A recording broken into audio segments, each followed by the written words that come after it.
Good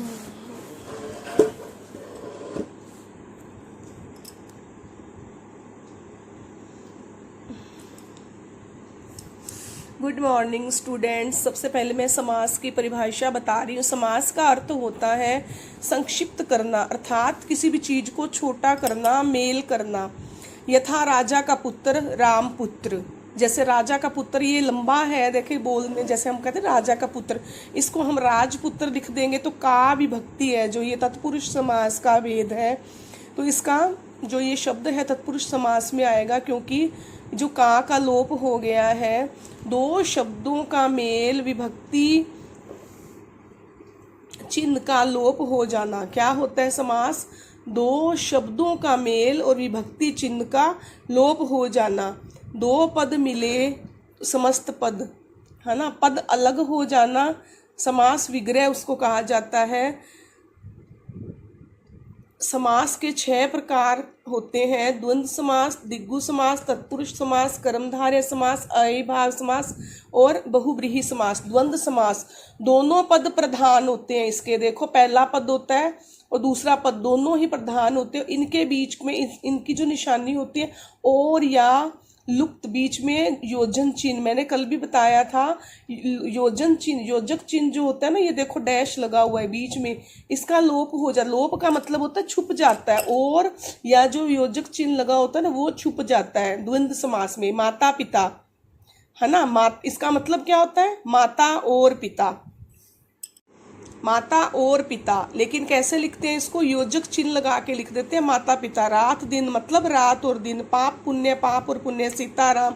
बीच में और ये दोनों एक दूसरे के ना ओपोजिट होते हैं। जैसे आप कह दो बीच बीच, तो वो आप द्वंद्व समास में नहीं ले सकते। ध्यान रखिएगा, दोनों शब्द एक दूसरे से अलग अलग होने चाहिए, तब उसको हम द्वंद्व समास के अंतर्गत रख सकते हैं। अन्न और जल दो अलग अलग चीजें हैं, जीवन और मरण अलग अलग चीजें हैं, माता पिता दोनों अलग अलग शब्द हैं, बेटा बेटी दोनों अलग अलग शब्द हैं, धनी मानी अलग अलग शब्द हैं, थाली और लोटा अलग अलग, गुरु और चेला।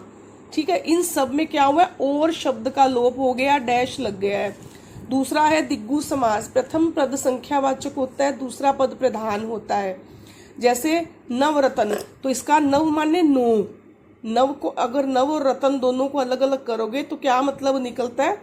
नव रतन। नव माने नो, रतन। त्रिलोक मतलब 3 लोक। चतुर्वर्ण 4 वर्ण। ठीक है, पंचवटी मतलब 5 वटी। षटकोण मतलब 6 कोण। अष्टपदी माने अष्टपद 8 पद। सप्ताह माने 7 दिनों का जो है ग्रुप, 7 दिनों का समूह सप्ताह कहलाता है। दोपहरी मतलब दिन के जब 2 पहर चले जाते हैं, 12 बज जाते हैं, 2 पहर। पंसेरी, त्रिकोण, सप्त सिंधु, ये सब में क्या है? प्रथम पद संख्यावाची है। दिग्गु समास की क्या पहचान है? प्रथम पद संख्यावाचक होता है, मतलब न्यूमरल होता है। इसका पहले एक आ जाए, द्विवचन हो जाए, 2 राहा, नवरात्रा, चौमासा, चवन्नी, शताब्दी, सप्तशती। ठीक है, ये जब जिसमें और का शब्द का लोप हो जाता है वहां पर द्वंद्व समास होता है। जहां पर प्रथम पद संख्यावाची होता है वहां पर दिग्गु समास होता है। तीसरा है कर्मधारय समास। एक पद विशेषण होता है, दूसरा विशेष्य। विशेषण कौन होता है? जब किसी की विशेषता बताई जा रही, किसी का गुण बताया जा रहा है, वो गुण विशेषण होता है। और विशेष्य कौन होता है? जिसका गुण बताया जा रहा है, जिसकी विशेषता बताई जा रही है, वो विशेष्य कहलाता है। तो विशेषण विशेष्य कर्मधारय होता है। एक पद उपमान, दूसरा उपमेय, मतलब एक की तारीफ की जा रही है, एक की उपमा दी जा रही है, दूसरा खुद ही उपमान होता है। मतलब दूसरा वो शब्द होता है जो दूसरे की उपमा कर रहा है। उपमेय, उपमान, कर्मधारय। विशेष्य विशेषण। पीतांबर, पीतांबर माने पीला अंबर, अंबर माने वस्त्र, पीत माने पीला, पीला है वस्त्र जिसका, पीतांबर। ठीक है, नील, नीलाकाश, नीला है आकाश, मतलब आकाश की तारीफ की जा रही है, आकाश का रंग बताया जा रहा है, आकाश की विशेषता बताई जा रही है, नीला आकाश। ठीक है, नीला क्या है? विशेषण है, आकाश क्या है? विशेष्य है क्योंकि इसकी विशेषता बताई जा रही है, और नीला उसका रंग है। महर्षि, महापुरुष, महान है जो पुरुष, महान है जो ऋषि। समझ रहे हो स्टूडेंट्स? आपको समझ में जो भी चीज नहीं आए ना, आप कमेंट करके जरूर बता दीजिएगा, मैं उसमें आपको रिप्लाई में सारा समझा दूंगी, नहीं तो फिर से वीडियो अपलोड करूंगी। महापुरुष, नील कमल, नीला कमल, और काली मिर्च, मिर्च का रंग क्या है? काला। विशेष्य कौन है? मिर्च। काली क्या है? उसकी विशेषता। उसके बाद है चरम सीमा। किस सीमा तक? चरम सीमा। चरम माने पूरी पूरी ऊंचाई, टॉप तक। सीमा, सीमा क्या है? विशेष्य है। चरम क्या है? उसकी विशेषता है। फिर है देखो उपमेय उपमान, मुख चंद्र। विशेष्य विशेषण का संबंध होता है और उपमेय उपमान का।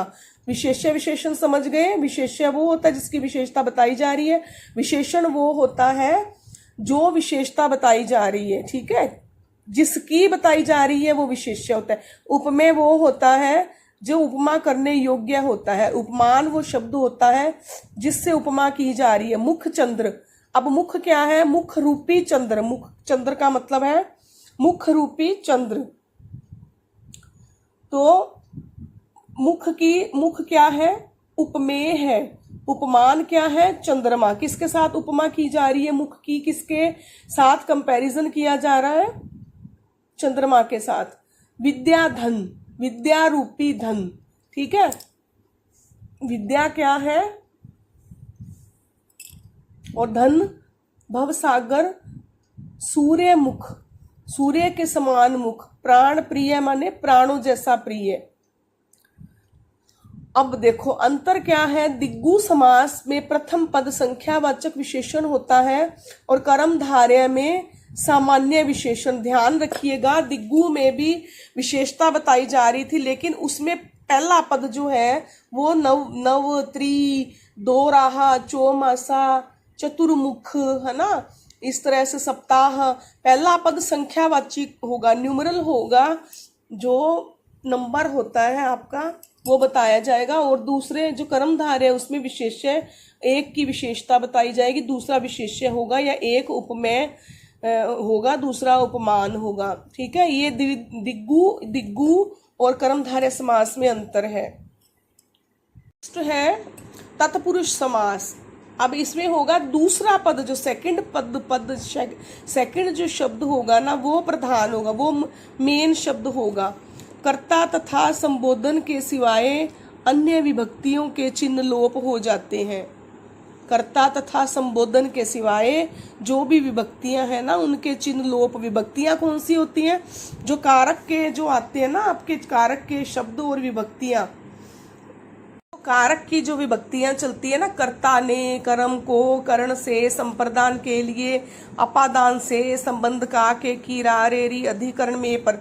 इसमें जो कारक होते हैं आपके, उस 8 जो उसके भेद होते हैं उसकी विभक्तियां आती है। कर्म तत्पुरुष, करण तत्पुरुष, संप्रदान तत्पुरुष, अपादान तत्पुरुष, संबंध तत्पुरुष, अधिकरण तत्पुरुष और संबोधन। तो इसमें देखो कर्म तत्पुरुष समास में ग्रामगत, इसका अर्थ क्या होता है? ग्राम को गत, ग्राम को जाने वाला, गाम को गया हुआ। हाँ, स्वर्गगत, स्वर्ग को गत। को शब्द का, को जो इसका चिन्ह है उसका लोप हुआ जा रहा है यहाँ पे। तो कारक कौन से तत्पुरुष है? ये कर्म तत्पुरुष है। कारक में भी यही विभक्तियां चलती हैं। कर्ता ने, कर्म को, ठीक है, करण से, संप्रदान के लिए, अपादान से, संबंध का, के, की, रा, रे, री, अधिकरण में, पर। दूसरा है करण तत्पुरुष, से, कोमा, द्वारा। करण के क्या चिन्ह है? करण तत्पुरुष के से, के, द्वारा। स्नेह पूर्ण, अब इसको आप इसका विग्रह करो, स्नेह से पूर्ण, है ना। ममता पूर्ण, कैसे यहाँ पे एक शब्द आ जाए, ममता पूर्ण कैसे बताओगे? ममता से परिपूर्ण। प्रकाश युक्त, मतलब प्रकाश से युक्त, किसी भी चीज का सोर्स है यहाँ पे देखो, स्नेह से युक्त, स्नेह से पूर्ण और प्रकाश से युक्त।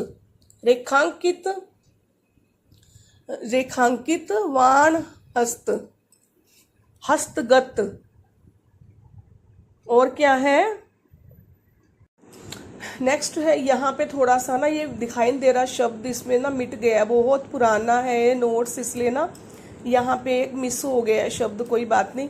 अगला देखो, करण तत्पुरुष, से के द्वारा, स्नेह से पूर्ण, स्नेह से पूर्ण, स्नेह पूर्ण मतलब स्नेह से पूर्ण, जब आप इसका विग्रह करोगे तो क्या होगा, स्नेह से पूर्ण, प्रकाश युक्त, प्रकाश से युक्त,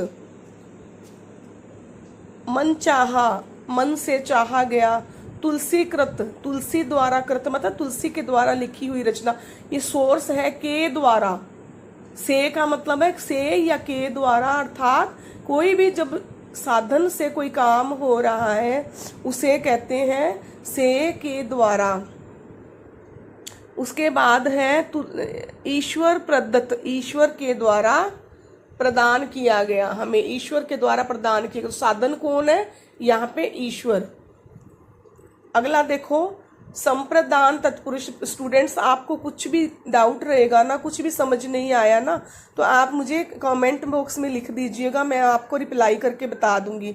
संप्रदान तत्पुरुष के लिए, इसका विभक्ति चिन्ह क्या है, के लिए, गुरु दक्षिणा, गुरु के लिए दिए जाने वाली दक्षिणा। आप खुद ही देखो, गुरु दक्षिणा शब्द को आप विग्रह करके देखो क्या बनेगा, गुरु के लिए दक्षिणा, ठीक है। रा खर्च मतलब रास्ते के लिए, जो खर्च करने के लिए हमें पॉकेट मनी मिली है या पैसे मिले हैं, जो भी आप शब्द यूज करो, रा के लिए खर्च, रास्ते के लिए। फिर है रणभूमि, रण माने युद्ध, भूमि माने धरती, युद्ध के लिए जो भूमि प्रदान की गई है उसे कहते हैं रणभूमि। हवन सामग्री, हवन के लिए जो सामग्री प्रदान की गई है, हवन के लिए जो हम ऐसे डालते हैं ना स्वाहा स्वाहा करके, वो हवन सामग्री। सत्याग्रह, सत्याग्रह सत्य के लिए आग्रह है, ठीक है। हाथ घड़ी, हाथ के लिए घड़ी। नव वर्षोपहार, नव वर्ष का उपहार, नव वर्ष के लिए जो उपहार है उसे कहते हैं नव वर्षोपहार। अब देखो, अपादान तत्पुरुष, से जुदा होना। अब आप ये कहोगे कि मैडम करण से, करण के तत्पुरुष में भी से द्वारा आया है, अपादान से, इसको आगे मैं अलग अलग बताऊंगी कि करण तत्पुरुष में से आएगा तो आप कैसे पहचानोगे कि करण तत्पुरुष का भेद है, उसका शब्द है। और अपादान, करण तत्पुरुष में जो से लिखा होगा ना, जो करण तत्पुरुष का एग्जाम्पल होगा, तो उसमें सोर्स की बात होगी, ठीक है।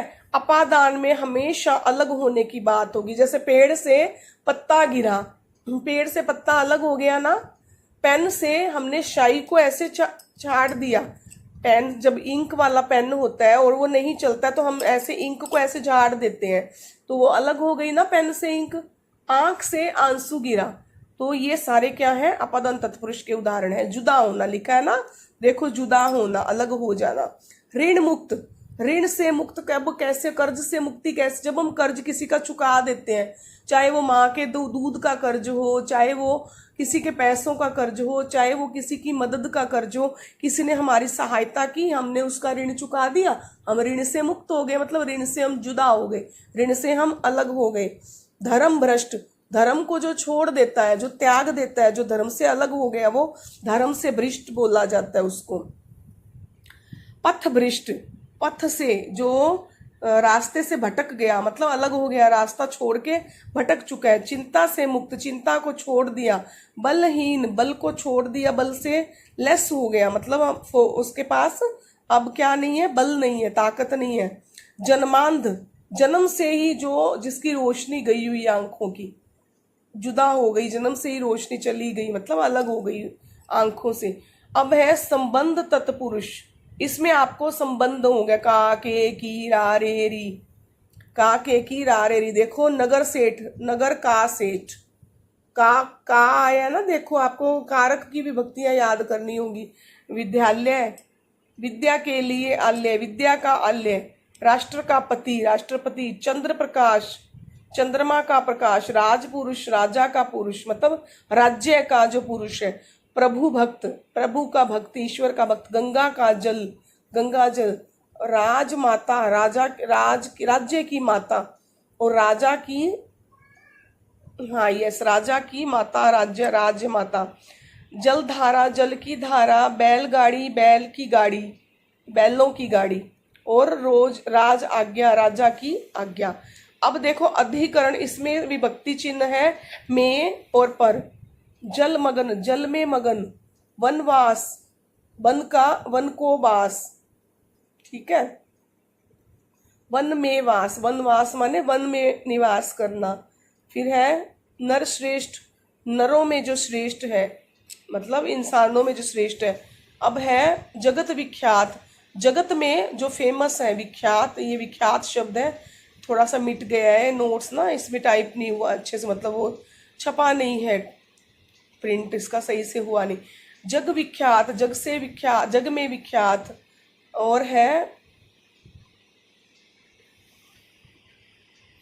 ये भी कुछ ठीक से दिखाई नहीं दे रहा, कुशल कर, एक सेकंड में देखती। ये शब्द ना ठीक से दिख नहीं पा रहा है, दिखाई नहीं दे रहा है इसे। या कार्य कुशल लिख, जैसे अगर कुशल वर्ड है, कोई भी वर्ड यहाँ पे आप कहो उसमें कुशल, कुशल, ठीक है। कार्य कुशल, कार्य में जो पारंगत हो, जो कार्य करने में माहिर हो, उसे कहते हैं कुशल। गृह प्रवेश, गृह में प्रवेश। और है कवि रत्न, कवियों में जो रत्न है। आप बीती, आप पर बीती, मतलब हम कहते हैं ना, ये मेरी तो, मैं तो आप बीती सुना रहा हूँ या सुना रही हूँ, तो आप पर बीती। फिर है जग बीती, जो जग पर बीती, जग बीती, देखो ये वर्ड है जग बीती, जग पर बीती।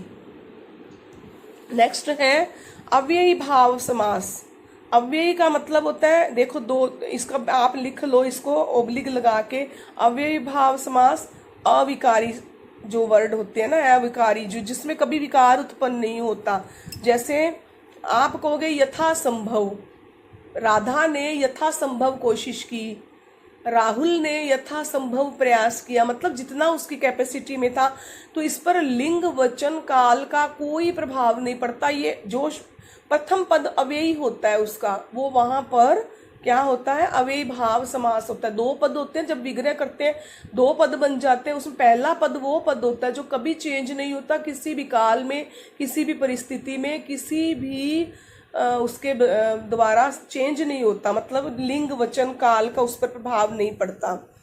पहला पद अव्ययी भाव होता है, अविकारी होता है। संज्ञा, वचन, लिंग, कारक और के कारण अव्यय का रूप नहीं बदलता।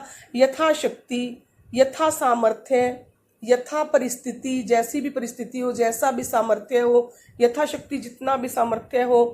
परिश्रम, परिश्रम नहीं बदलेगा, इसका परिवर्ड जो है ना वो नहीं बदलेगा, किसी की काल, परिस्थिति, किसी भी के कारण नहीं बदलेगा, संज्ञा सर्वनाम का। परिवाद, प्रतिवर्ष, पराजय, है ना, अधिकार, उपसंपादक, अनुचर, प्रति प्लस एक, प्रत्येक, प्रति एक, ठीक है। हर समय, आमरण। अब इस हर समय के ऊपर अपन चलो 4-5 सेंटेंस बोलते हैं। पूरी कक्षा हर समय शोर करती रहती है। इसमें देखो कितने बहुवचन हो गया, कितनी पूरी कक्षा, पूरी क्लास, क्लास में 32 बच्चे हैं, 40 बच्चे हैं, 35 बच्चे, पूरी कक्षा के बच्चे हर पल शोरगुल करते रहते हैं। राधा हर समय शोर मचाती रहती है ना। भगवान हर समय मनुष्यों पर कृपा बरसाते हैं, है ना। इस मंदिर में हर समय भंडारा चलता रहता है। मैं वहां जाता हूँ जब भी, तब भी मैं हर समय अपना गाना गुनगुनाता रहता हूँ। राहुल हर समय पढ़ाई करता है। तो किसी भी वचन का, काल का, लिंग का इस पर कोई प्रभाव नहीं पड़ता, हर समय नहीं बदलेगा। हर वर्ड है ना जो किसी के लिए बदले, अंडरलाइन वर्ड, सारे वर्ड क्या है, आपके अविकारी शब्द है ना। तो अव्ययी भाव समास वहां होता है जहां पे प्रथम पद अव्यय होता है। आमरण, आजीवन, भर पेट, भरकस, भरकस प्रयास किया, मैंने भरकस प्रयत्न किया। बेखबर, बेखटके, है ना, धड़ाधड़, झटपट, अंत्य व्यथा, अंतर व्यथा, ठीक है। लास्ट है बहुव्रीहि समास। अब देखो कोई पद नहीं, तीसरा ही अर्थ निकलता है चंद्रशेखर। अब ये दो शब्द है, चंद्र है जिसके, शेखर मतलब चंद्रशेखर, चंद्र है जिसके शीश पर, मस्तक पर, जिसके शीश पर चंद्र है। कौन होता है वो? कौन से भगवान जी चंद्रमा को अपने शीश पे धारण करते हैं? तीसरा ही अर्थ निकल रहा है ना, तो चंद्रमा का मतलब चंद्र का मतलब चंद्रमा है ना शेखर, तो दोनों को जोड़ के जो तीसरा ही अर्थ परिलक्षित होता है उसको क्या कहते हैं? चंद्र है जिसकी शिखा पर देखो शिव। त्रिनेत्र, कौन होता है त्रिनेत्रधारी? नीलकंठ। पंचानन, सभी शिव के रूप है, सभी के द्वारा हम शिव को संबोधित करते हैं। हम कहते हैं ना पंचानन भगवान। षडानन किसको करते कहते हैं? षडानन। अब यहाँ पे ये मत कह देना कि मैडम जी षडानन में तो पहला जो दिग्गु है, पहला तो संख्यावाची है, आनन माने मुख। लेकिन आप देखो इसका मतलब मनुष्य के रूप में इसका, जो मनुष्य जो ईश्वर के रूप में इसका अर्थ तीसरा ही अर्थ आपको दिखाई दे रहा है। षड आनन, आनन माने मुख, षड माने 6, तो 6 मुखों वाला कार्तिकेय भगवान। अभी आगे इसका ना, इसका भी डिफाइन करेंगे कि बहुव्रीहि समास कैसे है ये। लंबोदर, गणेश जी को बोलते हैं लंबा है उदर जिसका, बहुत बड़ा पेट है जिसका, गणेश जी। चक्र पाणी, कौन है? विष्णु भगवान। चक्कर है पाणी पर जिसकी, हथेली पे चक्कर, उंगली पे चक्कर धारण करते हैं ना, है ना। और चतुर आनंद, 4 मुखों वाला कौन है? ब्रह्मा, है ना। षडानन कौन है? कार्तिकेय। और दशानन कौन है? 10 मुख वाला रावण है। पवन पुत्र कौन है? अब आप कहोगे पवन और पुत्र, पवन का पुत्र कौन है? हनुमान जी। और ये देखो श्वेतांबरा, कौन है? श्वेत माने सफेद, अंबरा, अंबर माने सफेद वस्त्र वाली, माता सरस्वती। घनश्याम, कौन है? काले श्याम, घनश्याम, घन, उनको कहते हैं कृष्णा को, कृष्ण भगवान को कहते हैं घनश्याम। और कुमार्ग, कु है मार्ग जो, ठीक है। तीसरा ही अर्थ निकलता है महापुरुष, महान है जो पुरुष। सुलोचना, सुलोचन, सु मतलब सुंदर, लोचन माने आंखें। कृष्ण सर्प, अपुत्र। अब देखो अंतर क्या है? कर्मधारय का प्रथम पद विशेषण होता है नीलाकंठ, नीलकंठ। तो सुलोचना जो जिसके नेत्र सुंदर है, कृष्ण सर्प अपुत्र। अंतर कर्मधारय का प्रथम पद जो होता है ना, वो विशेषण होता है। देखो ऊपर चलते हैं, इसका प्रथम पद विशेषण होता है, दूसरा विशेष्य। लेकिन जो बहुव्रीहि समास है ना, उसका प्रथम पद के विशेषण का विशेष्य से संबंध नहीं होता, तीसरा ही अर्थ निकलता है। अर्थ है त्रिनेत्र, इसमें निकालेंगे इसका अर्थ शिव। और जब कर्मधारय होगा तो उसका अर्थ निकालेंगे 3 है नेत्र जिसके, ठीक है। तो यहाँ पे अर्थ निकलेगा, तीसरा ही अर्थ निकलेगा। वहां पे हम बोलेंगे 3 नेत्र हैं जिसके, और इसमें हम बोलेंगे शिव जी के लिए आया है। नीलकंठ कर्मधारय में आएगा तो कहेंगे नीला है कंठ जिसका, लेकिन बहुव्रीहि समास में शिव के लिए वो नीला रंग पर होगा, वो तीसरा ही अर्थ निकलेगा, ठीक है, शिव जी। तो ये आपका समास हो गया। अगर आपको किसी भी प्रकार का इसमें डाउट है तो मुझे कमेंट बॉक्स में पूछ लीजिएगा, मैं रिप्लाई कर दूंगी। Thank you students.